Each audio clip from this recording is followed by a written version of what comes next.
এখন বলবো যে জলবায়ু বিপর্যয়ে কিন্তু আমাদের সকলেরই একটা ভূমিকা থাকা উচিত। তো আমরা যারা সাইকেল আরোহী আছে তারা ভূমিকা রাখছি, যদি আমরা ভূমিকা রেখে থাকি তাহলে আমাদের জন্য কেন নিরাপদ সাইকেল লেনের ব্যবস্থা হবে না, নেটওয়ার্কের ব্যবস্থা হবে না।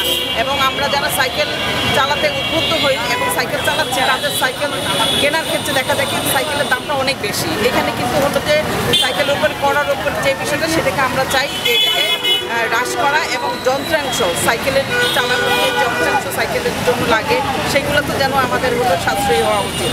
কারণ মানুষকে যদি আমি এই কম জ্বালানি নির্ভর যেই বাহনগুলো আছে সেগুলোকে আকৃষ্ট করতে বা চালানোকে উদ্বুদ্ধ করতে যদি আমি এই কনসিডার না করি তাহলে আমার সাইকেলের জায়গাতে দেখা যাবে যে আমাদের উৎসাহীটা থাকবে না। তো আমরা চাই আমাদের ছোট থেকেই যেন আমাদের বাচ্চারা সাইকেল চালানোর জায়গাতে যেন তারা আগ্রহী হয় এবং তাদের জন্য নিরাপদ একটা যাতায়াত ব্যবস্থা মাধ্যম হিসেবে যেন তৈরি করা হয় সাইকেল লেন, যেটা মানুষ এক জায়গায় যেমন ছোটো বাচ্চারা আপনার স্কুলে যাতায়াত করতে পারে, তার বাসা থেকে স্কুলে যাবে, কলেজে যাবে, বাসা থেকে কলেজে এবং নিরাপদ সে তার বাসায় ফিরবে।